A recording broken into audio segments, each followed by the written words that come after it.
part à l'autre bout du monde, sentir le vent et les marées. Voir si la terre est vraiment ronde et qui habite de l'autre côté. Salut tout le monde, Patrick Normand.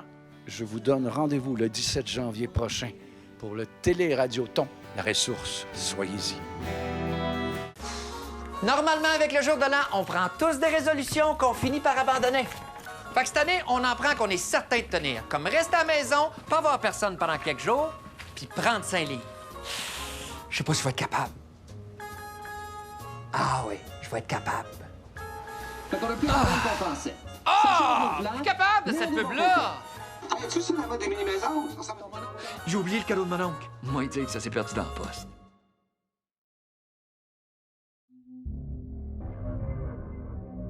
Cette émission est une réalisation de TCBH, propulsée par Derry Télécom.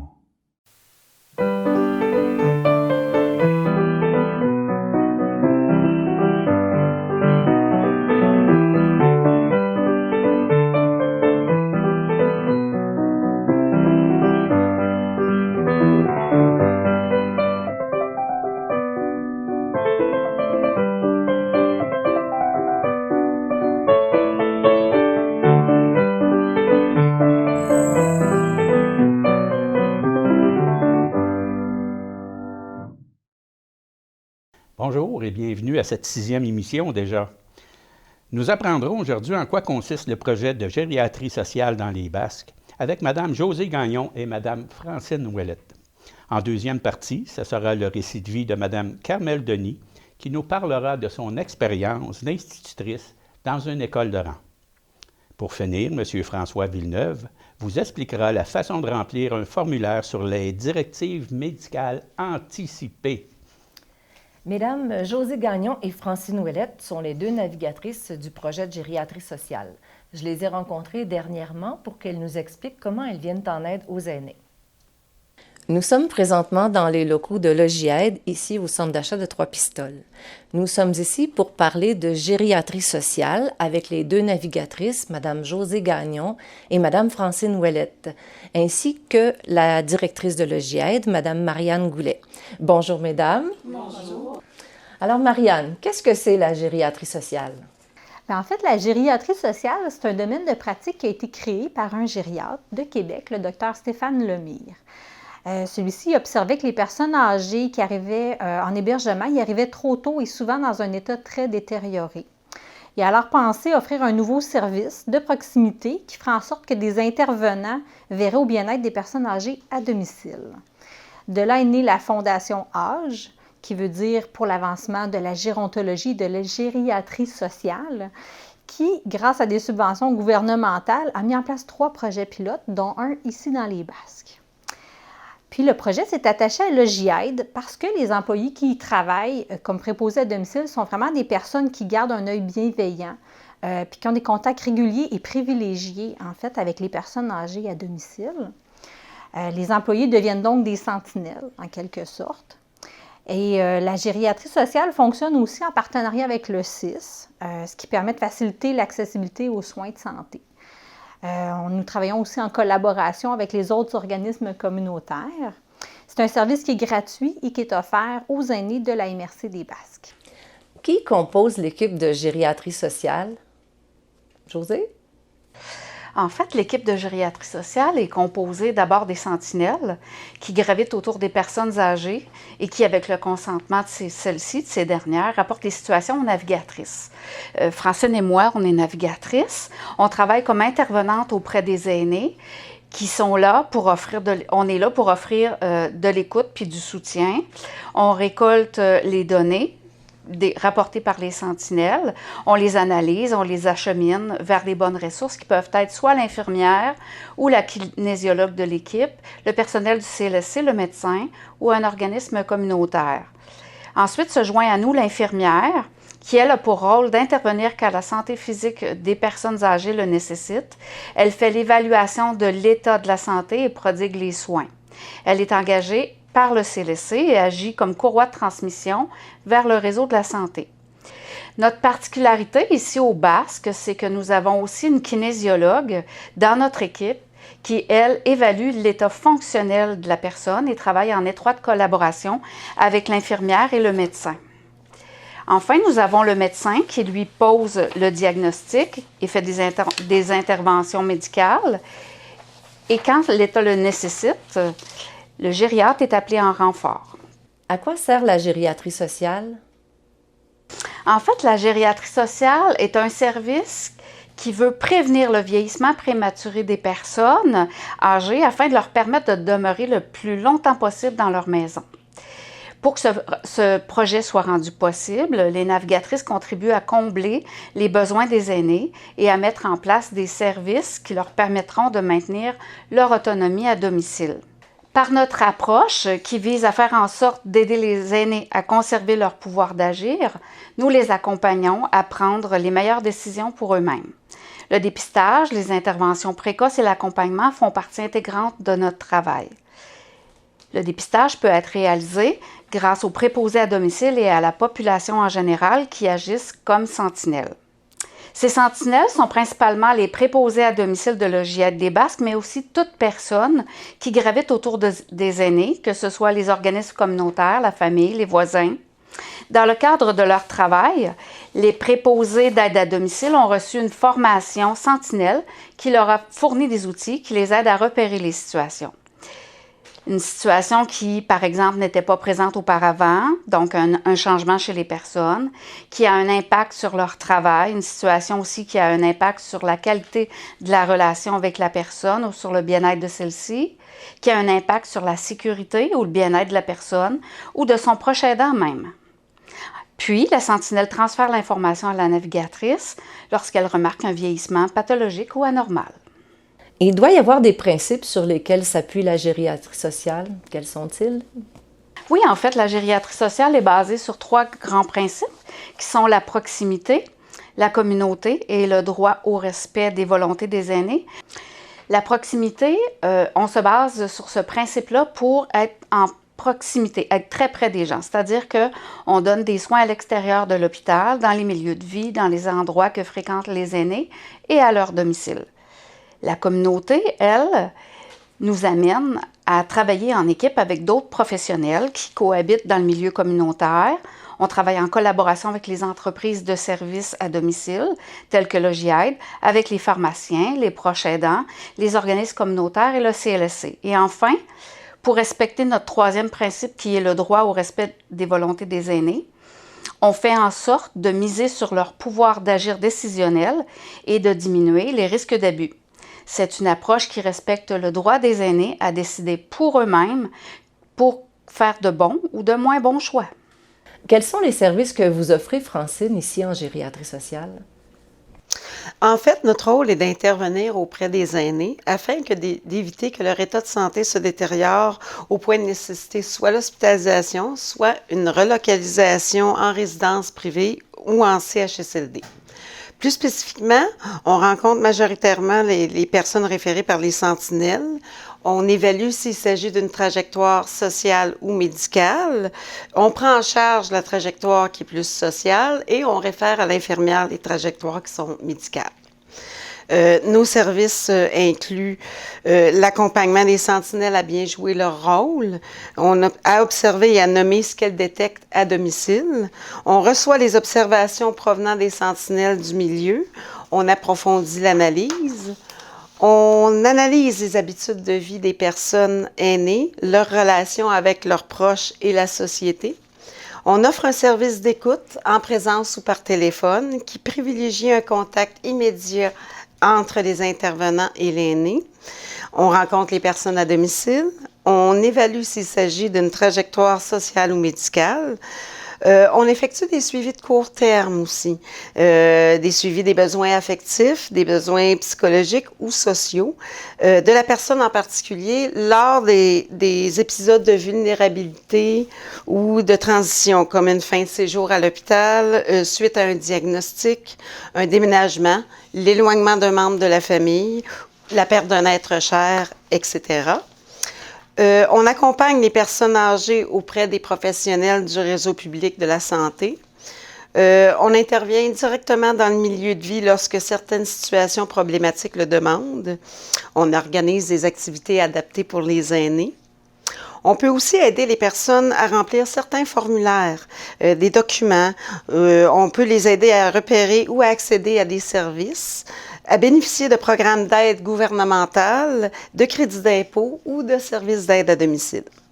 On informe aussi les personnes aînées et leur entourage en ce qui concerne la maltraitance, les abus financiers, les abus psychologiques, la gestion des avoirs, les arrangements funéraux, les mandats en cas d'inaptitude, le consentement et la participation aux soins, le droit au logement, la médiation familiale, etc.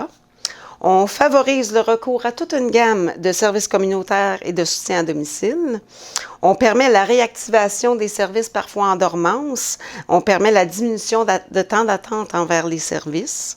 On valorise le rôle social des aînés. On soutient la diffusion d'outils et de guides permettant la tenue d'activités éducatives. On signale les besoins au CIS. On organise des rencontres de travail interprofessionnelles aussi. J'aimerais que vous me donniez un exemple de situation dans lesquelles les navigatrices peuvent accompagner les aînés. Je vais vous raconter une histoire de cas. Madame Lisa. Madame Lisa est une femme de 86 ans. Elle est en surpoids et elle a beaucoup de difficultés à se déplacer. Elle circule dans son appartement avec son déambulateur, mais perd souvent l'équilibre. Depuis quelque temps, Madame Lisa se plaint d'un problème d'incontinence. Elle ramasse les dégâts, mais elle trouve ça difficile étant donné sa condition. La préposée remarque que les problèmes d'incontinence sont de plus en plus fréquents. Alors, à ce moment-là, nous, quand on reçoit une référence comme ça, ce qu'on fait, c'est qu'on appelle la dame, on va la rencontrer à son domicile, on discute avec elle, on fait l'analyse de ses besoins. On peut planifier aussi une rencontre avec le service d'ergothérapie afin d'évaluer le logement de la dame pour qu'il soit adapté à ses conditions. On voit avec madame si elle serait d'accord pour déménager dans un logement au premier étage compte tenu qu'elle ne peut pas descendre les escaliers et qu'il n'y a pas d'ascenseur. On valide pourquoi madame a des pertes d'équilibre. On vérifie si elle a consulté un médecin dernièrement. On planifie une visite avec l'infirmière de notre équipe afin qu'elle évalue les problèmes de santé et de médication. On obtient le consentement à partager les informations avec le CIS. On laisse nos coordonnées à madame et on fait le suivi avec l'équipe de gériatrie sociale. Donc, en fait, que vous soyez une personne âgée, un proche, un membre de la famille ou un voisin, n'hésitez pas à faire appel à nos services. Il nous fera plaisir de répondre à vos questions. Alors, merci, mesdames, pour ces précieuses informations et bonne chance avec votre projet. Merci, Josée et Francine. Très rassurant de pouvoir compter sur nos deux navigatrices. Allons maintenant à la rencontre de Mme Carmel Denis de Trois-Pistoles, qui a fréquenté l'école de rang de Saint-Clément et où elle a débuté son travail d'enseignante qu'elle a fait durant plus de 30 ans. Bonjour, mon nom est Carmel Denis. J'aimerais aujourd'hui vous parler d'une époque qui est révolue, l'époque des écoles de rang. Et vous avez tous regardé probablement Émilie Bordelot dans l'émission, et ça donnait une assez bonne idée de cette époque. Mais moi, je l'ai vécu comme enfant dans ce genre d'école, et je l'ai vécu comme enseignante aussi à la fin de cette époque, avant le début du ministère de l'Éducation. Et je voudrais aussi aujourd'hui réhabiliter ces femmes, surtout parce qu'il n'y avait que des femmes, à mon souvenir, qui enseignaient dans ce genre d'école. Et on a qualifié cette période de grande noirceur et je trouve que c'est tout à fait injuste. Moi, j'ai commencé l'école à 5 ans dans ce genre d'école et on n'était pas très nombreux. Mais l'institutrice qui m'enseignait est morte depuis. D'ailleurs, il y en a plusieurs qui sont partis depuis ce temps-là. Mais elle m'avait apporté, celle-ci, là, le souvenir que j'ai, c'est qu'elle m'a donné le goût de l'horticulture. Devant l'école, il y avait la croix du chemin et autour, elle avait fait un beau parterre de pensées. Et moi, chaque fois, il s'est passé bien des années, et maintenant, là, quand je vois une pensée, je pense à Mademoiselle Aurore. Et elle m'a éveillée à ces choses-là. Mademoiselle Aurore, c'était les fleurs. Celle qui lui a succédé, elle dessinait bien. Alors, c'était un peu l'art. Et la troisième, je me souviens, elle avait une très belle voix. Alors, c'était la musique. C'est sûr, je ne dirais pas qu'on pouvait aller au fond des choses. Je ne dirais pas qu'elles m'ont donné elles ont éveillé la curiosité. Et pour moi, là, la plus grande qualité d'une enseignante, c'est d'éveiller chez l'enfant le goût de savoir. Quand tu veux savoir, tu t'arranges pour trouver les réponses à tes questions. Et elles avaient, ces pauvres, elles, très peu de moyens pédagogiques, très peu de livres à leur disposition, très peu. La bibliothèque était d'une pauvreté incroyable. Évidemment, elles enseignaient avec leur vécu, avec l'époque du temps. Bien sûr que j'ai ici un petit catéchisme. Ça, c'était le livre qu'on avait à apprendre par cœur. Et c'était bien important de savoir les numéros par cœur. Et ça développait la mémoire, mais c'est sûr qu'aujourd'hui, c'est un petit peu différent et dépassé. On pourrait ajouter là-dessus. On avait aussi, moi je trouve qu'il y avait de ces femmes-là qui avaient de la culture. Je pense que moi, en 4e année, je savais qui était Victor Hugo. Parce que l'enseignante nous faisait apprendre par cœur des poèmes. Quand l'inspecteur venait, on appelait ça une déclamation. Bon, alors on apprenait des poèmes de grands auteurs. Ou encore, elle nous donnait des dictées chaque jour, et c'était des extraits de livres. Beaumarchais, Victor Hugo, Lamartine. Et bien sûr, moi, j'ai appris presque toutes les fables de La Fontaine, puis je m'en rappelle pas mal. Bon, c'était une ouverture à la littérature. On n'appelait pas ça comme ça, mais c'est sûr aussi qu'à cette époque-là, on avait aussi, rétrospectivement, je pense qu'on avait inventé le travail d'équipe parce que, comme il y avait plusieurs degrés dans la classe, il fallait que les grands aident les petits. Hein? Quand elle n'avait pas le temps, la maîtresse, de s'occuper de tout le monde. Et ça, c'était, aujourd'hui, on appellerait ça le travail d'équipe. Mais à l'époque, on n'appelait pas ça comme ça. J'ai vécu les 7 ans, même que l'enseignante du temps chez nous, elle avait accepté de me faire ma 8e et 9e année. Elle n'était pas obligée. Elle avait accepté généreusement, en demandant que je sois sage et que je ne dérange rien, de me faire ma 8e et 9e année à l'École Durand. Alors, ces femmes-là n'étaient pas des ignares, n'étaient pas des imbéciles, ni des... C'est sûr que moi, j'ai gardé des bons souvenirs parce que, comme j'étais une petite fille curieuse et que j'avais terminé mes travaux avant les autres, quand les autres récitaient leurs leçons de géographie et d'histoire, je prêtais l'oreille. Et ça m'a rendu... en tout cas, ça me préparait aux études différentes. Ça n'était pas parfait. Elle n'était pas parfaite comme je ne l'ai pas été par après. Évidemment, la vie a passé. J'ai fait des études à l'École normale du temps et je suis devenue moi-même une enseignante, comme ma mère d'ailleurs. Et je vous dis que ce sont ces enseignantes-là de mon enfance qui m'ont appris ma pédagogie. Autant, sinon plus, que l'École normale. Et avec ce que j'avais apprécié d'elle et ce que j'avais pas aimé, ce que j'avais apprécié, j'ai essayé de le reproduire. Ce que j'avais moins aimé, j'ai essayé de l'éviter. Je n'ai pas toujours réussi, mais j'ai fait de mon mieux. On enseignait de tout, hein.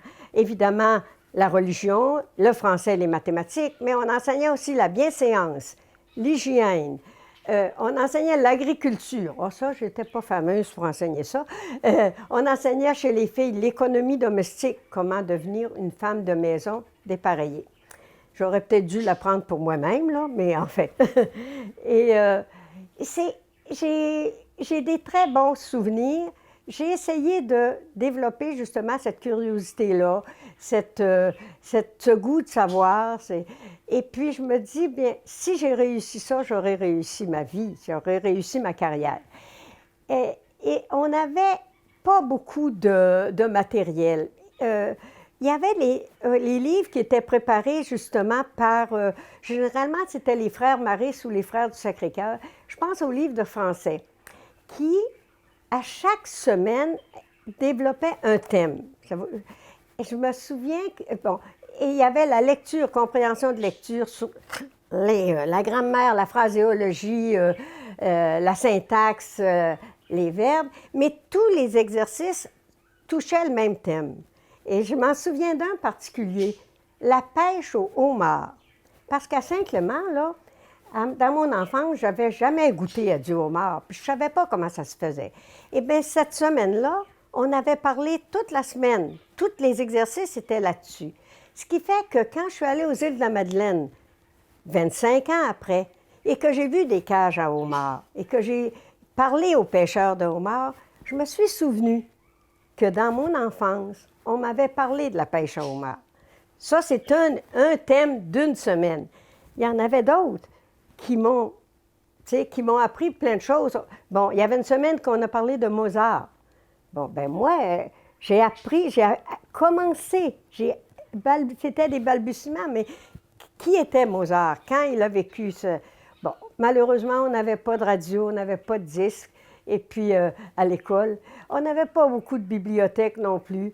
Quand l'inspecteur nous donnait en cadeau un livre, dont souvent ceux d'Eugène Achard, c'était pas celui-là, ça c'est Victor Lévy-Beaulieu qui a commencé à étudier Eugène. Alors quand on recevait des cadeaux, la maîtresse disait, quand vous l'aurez lu, là, ça serait gentil de le rapporter à l'école pour en faire bénéficier vos copains. Alors on avait une bibliothèque très pauvre, ça coûtait moins cher. Il n'y avait pas de ministère de l'Éducation. C'était le Conseil de l'Éducation, le Conseil supérieur de l'Éducation, qui était formé de 50 de laïcs, 50 d'évêques du Québec. Alors, ça vous dit dans quelle direction allaient les choses. Mais moi, c'est correct, c'était l'époque, puis j'admets ça. Et on apprenait plein de choses, entre autres les prières en latin. Puis quand je voulais, à la fin de ma carrière, impressionner mes élèves, je leur disais le Pater Noster en latin. Je vous dis que je passais pour... Oh là, je les impressionnais beaucoup. Ils ne comprenaient rien, moi non plus d'ailleurs, mais c'était très impressionnant. Mais c'est cette vie-là qui a façonné ma carrière, qui est devenue après, vers 60... Ça, c'était... Le ministère de l'Éducation est ouvert en 62 environ. Et là, il y a eu les changements. Les écoles de rang ont fermé, les transports scolaires. Puis c'était normal, la société changeait. Et puis, on a vécu ces changements-là. Moi, je suis contente de la carrière que j'ai faite. Je n'ai pas été parfaite, oh que non. Mais j'ai essayé de bien faire ce que j'avais à faire. Et puis, je voulais rendre hommage à mes compagnes qui ont vécu à cette époque-là, qui ont fait les mêmes expériences que moi, et surtout à ces enseignantes de mon enfance qui sont... Il y en a une qui reste, je pense. Les autres sont toutes parties, mais qui ont été des femmes de grand talent et de grand cœur, de grande générosité. Merci, Madame Denis, de nous avoir raconté cette période de l'histoire de nos écoles de rang. Beaucoup de souvenirs pour tous nos téléspectateurs. Monsieur François Villeneuve est président des retraités de l'enseignement du Grand Portage. Il se fait porte-parole pour nous motiver à décider maintenant des soins médicaux qu'on sera prêt ou non à accepter dans l'avenir. Mon nom, c'est François Villeneuve. Je vous souhaite le bonjour. Et quand Jocelyne Albert m'a demandé de vous parler des directives médicales anticipées, j'ai accepté parce que j'avais eu la chance d'assister à une conférence donnée par un neurochirurgien qui avait été consultant pour le gouvernement, et en plus également de l'aide médicale à mourir. Et il nous avait demandé, à la fin de sa conférence, d'essayer de répandre cette pratique parce que c'est très utile pour les personnes qui sont peut-être en fin de vie. Pour vous résumer, en gros, c'est quoi les directives médicales anticipées? À peu près tout le monde a déjà entendu parler de personnes qui ont dit, entre autres, moi, si jamais j'attrape une maladie ou si jamais je suis sur le bord de mourir, je ne veux pas telle affaire, je veux qu'on arrête ou qu'on me décollecte, etc. Mais c'est écrit où, ça? C'est dit dans le vin. Alors que les directives médicales anticipées, c'est véritablement écrit et c'est enregistré. Et en plus de ça, le médecin qui jamais a ces directives médicales anticipées-là est obligé de les observer. Et c'est à force de loi, autrement dit. Les directives médicales anticipées, vous pouvez faire venir à la Régie de l'assurance maladie du Québec, je vais vous le montrer tout à l'heure, un document où vous inscrivez, OK, où vous répondez aux questions qui sont posées et automatiquement, ça vous enregistre à ce qui va survenir par la suite si jamais vous êtes en fin de vie. En fin de vie, en réalité, c'est dans 4 cas, et je vais vous les nommer. Si vous êtes dans une situation de vie, condition médicale grave et incurable, le médecin vous a déclaré dans 3 semaines, 4 semaines, tu vas être mort, ça, c'en est une. La deuxième, c'est dans un coma irréversible. La troisième, c'est dans un état végétatif permanent. Et la quatrième, c'est atteinte sévère et irréversible des fonctions cognitives sans possibilité d'amélioration. Okay? Dans ce cas-là, si vous êtes en fin de vie, là, ça ne veut pas dire que si vous avez 40 ans, puis vous avez un accident, vous n'êtes pas en fin de vie. Parce que le médecin, lui, de par son serment, va tout faire pour essayer de vous guérir.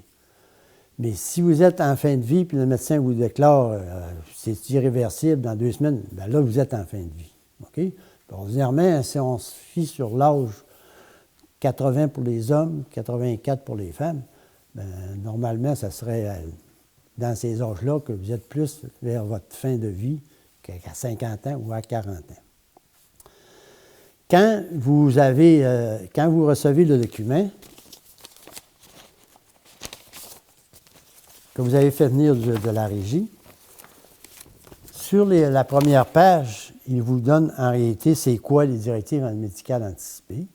Ensuite, pour remplir ce document-là, il faut que vous soyez apte à dire ce que vous voulez avoir. Puis apte, c'est le contrat d'inaptitude. Si vous êtes inapte, vous ne pouvez pas remplir ce contrat d'inaptitude-là. OK? Fait que sur la première page, c'est à peu près, en gros, c'est ce qu'ils vous disent. Dans le deuxième cas, la deuxième page au verso, ils vous disent en réalité, si vous êtes inapte, bien, c'est le médecin qui va décréter que vous êtes inapte.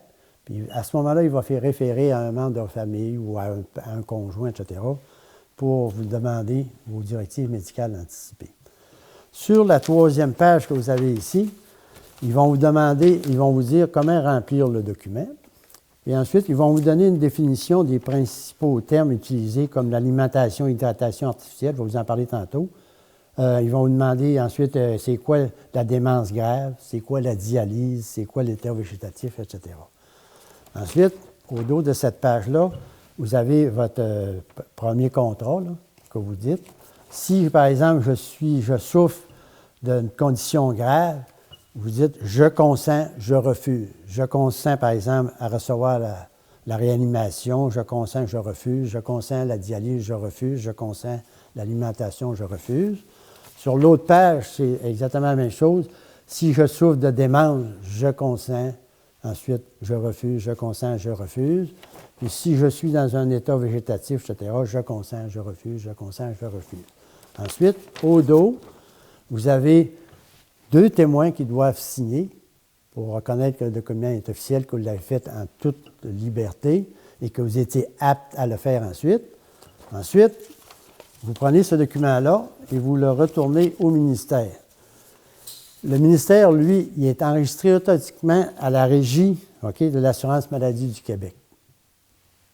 Ensuite, normalement, il vous demande d'en remettre une copie à votre médecin qui, lui, va le verser dans votre dossier médical, et ensuite d'en donner une copie à une personne de votre famille qui va être au courant que vous avez ce document-là. Et si jamais vous tombez dans une situation où vous êtes en fin de vie, le médecin est obligé d'appliquer ce qui est marqué dans le document. Comment est-ce qu'il y aurait un membre de la famille qui dirait non, non, non, je veux qu'elle vive, je veux que vous la collectiez, etc. Le médecin, lui, va dire ces marques-là. S'il n'y a pas ça, à ce moment-là, ben, c'est le médecin qui va demander à des membres de la famille, mais là, il peut y avoir de la chicane, il peut y avoir de la controverse. Et assez souvent, il nous avait dit que dans ce cas-là, le médecin se retire, puis il nous dit quand vous serez décidé, vous viendrez me voir. Puis ce document-là, moi, personnellement, je vous recommande de le faire venir. Vous pouvez le faire aller sur Internet et l'avoir exactement. Et si vous le faites, il y a des numéros de téléphone. Ce document-là vous revient automatiquement, ça prend quelques jours seulement. Et en plus, il est timbré, vous le remplissez, vous le retournez et vous en faites une copie pour votre médecin. Merci, M. Villeneuve. Espérons que vous avez apprécié cette émission. Pour la prochaine, nous vous parlerons du projet Entourage. L'intervenante du milieu, Madone Denis, présentera sa relève, soit Mme Catherine Rose Lavallée.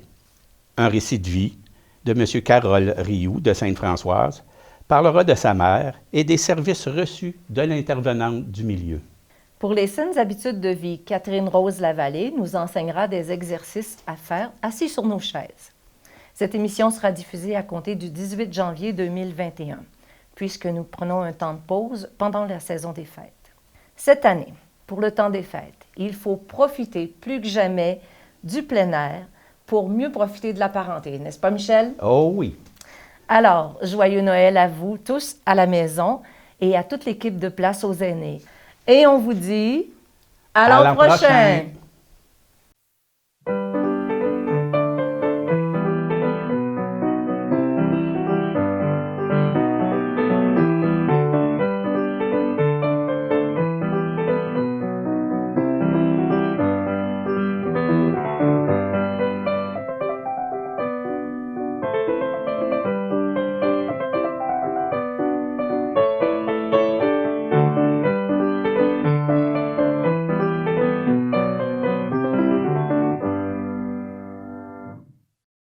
Bonjour. Au nom du comité d'encadrement du projet Par et pour et avec les aînés, nous vous souhaitons un joyeux temps des fêtes. Nous voulons vous dire que vous pouvez écouter l'émission à partir du 21 décembre jusqu'au 2 janvier et qu'il y aura une pause par la suite. Les émissions reprendront à partir du 18 janvier 2021 avec des sujets fort intéressants. Pour vous remercier de votre écoute, je vais vous interpréter une chanson de Noël. Alors, ça me ferait bien plaisir que vous chantiez avec moi. Vous êtes prêts? Allons-y! Sur le long chemin, tout blanc de neige blanche, vieux monsieur s'avance avec sa canne dans la main. Tout là-haut le vent, il siffle dans les branches, il souffle la romance qu'il chantait petit enfant. Oh, vive le vent, vive le vent, vive le vent d'hiver, qui s'en va sifflant, soufflant dans les grands sapins verts. Oh, vive le vent, vive le temps d'hiver, boule de neige et jour de l'an, et bonne année grand-mère. Et le vieux monsieur s'avance vers le village, c'est l'heure où tout est sage et l'ombre danse au coin du feu. Et dans chaque maison, il flotte un air de fête, partout la table est prête et l'on entend la même chanson. Oh, vive le vent, vive le vent, vive le vent d'hiver, qui s'en va sifflant, soufflant dans les grands sapins verts. Oh, vive le vent, vive le temps d'hiver, boule de neige et jour de l'an, et bonne année grand-mère. Joyeux Noël, oh vive bougies, qu'on chante dans le ciel les cloches de lundi. Oh,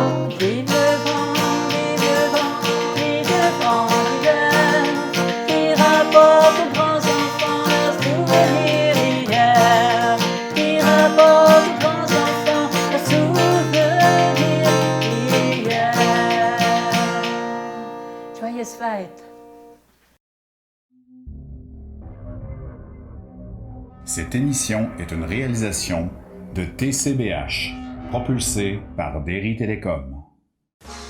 Normalement, avec le jour de l'an, on prend tous des résolutions qu'on finit par abandonner. Fait que cette année, on en prend qu'on est certain de tenir, comme rester à la maison, pas voir personne pendant quelques jours, puis prendre 5 livres. Je sais pas si je vais être capable. Ah oui, je vais être capable. Fait qu'on a plus de temps qu'on pensait. Ah! Je suis capable de cette pub-là! As-tu ça là-bas des mini-maisons? J'ai oublié le cadeau de mon oncle. Moi, il dit que ça s'est perdu dans la poste.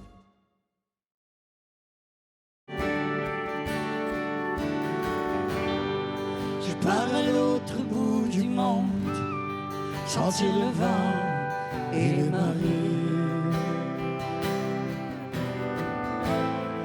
Voir si la terre est vraiment ronde et qui habite de l'autre côté. Salut tout le monde, Patrick Normand. Je vous donne rendez-vous le 17 janvier prochain pour le Télé-Radio-Ton, la ressource. Soyez-y.